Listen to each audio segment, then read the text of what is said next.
we're going to go ahead and get started. Thank you all for being here. My name is Cristina Santamaría Graff, and I'm here with two of the most dear people in my life, which are my mom, Lynn Santamaría, and Pat Berberich, my aunt. And I'm just thrilled and so full of gratitude to be here in this moment on this Sunday, all of us together. Becoming joy is something that has been probably evolving our whole lives between Lynn, myself, and my Aunt Pat. And we are now able to, during these times, find a venue and a space for us to begin conversations and to share conversations that we've been having together for many years. So the purpose of this overall venue, we're going to talk about in the next slide what the purpose of Becoming Joy has meant, but we're also going to go over some group norms. But this is just the basic schedule. Then we're going to have Pat and then Lynn and then myself talk a little bit about what this space means in terms of our purpose and becoming joy and what we're bringing to this space. And I think my Aunt Pat might also describe, it was her idea to have joy in parentheses, and there's a reason behind that, and what becoming means. So we'll have a moment to be able to talk about that too, so you're aware of the space that we're co-creating here.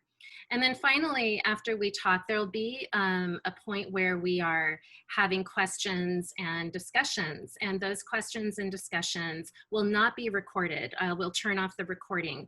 Also, we understand that your time is precious, and we understand that Sundays are really sacred for you and your families. And with that in mind, if you need to leave anytime after 10:30, please do, and please do not feel like, oh, I need to check in and make sure that, everyone's okay with me leaving or whatever. Just feel free to disconnect when you need to. And the chat box is also open, so if you wanted to say have any last comments and you have to leave or whatever, you want to touch base, the chat box at the bottom of Zoom is a space where you can add your comments. But becoming joy and becoming, it's more of a sentiment, I think, of becoming. Who are we becoming into? Who are we stepping into as we are on an intentional spiritual path?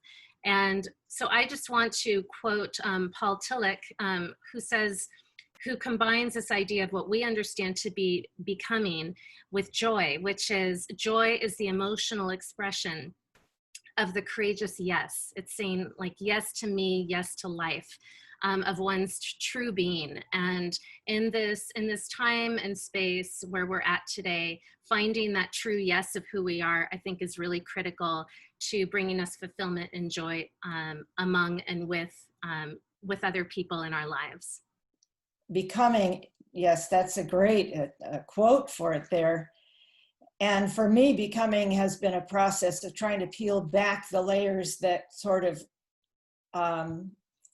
resist becoming, and those layers are given to us by our culture, not out of meanness or maliciousness, but because this is what we think is good for you.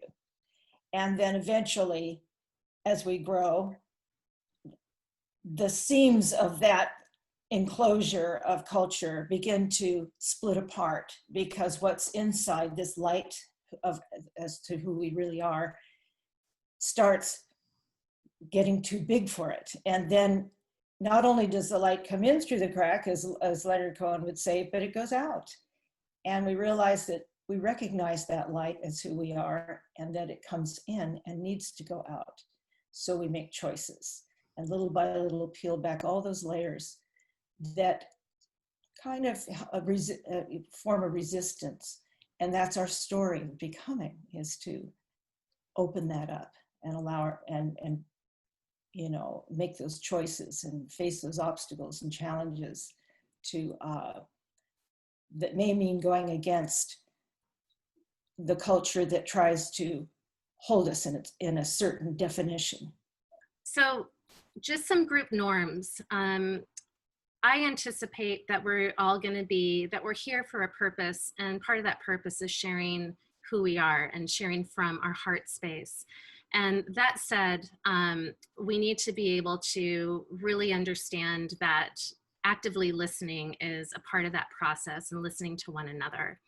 And then providing, when we do give each other feedback, that it's compassionate responses, that we're all coming from different places and spaces. And those places and spaces are ones that need to have compassionate attention. So anyway, we were talking about group norms and being compassionately responsive. And also, we all have different lived experiences. And with those lived experiences come different ways of knowing and different ways of experiencing this life.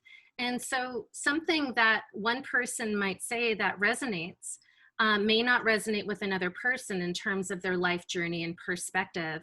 And I think part of this space, part of the co-creation of this learning together, is coming to an understanding that we can sit with other people's perspectives and hold space for them, bear witness to them, and bear witness to their stories. And in that, we learn from and learn with one another. And so I would just really want to uphold that all of us are sovereign beings, and all of us are here to be with one another. And part of what that means is appreciating and respecting the different knowings and different experiences people bring to the table.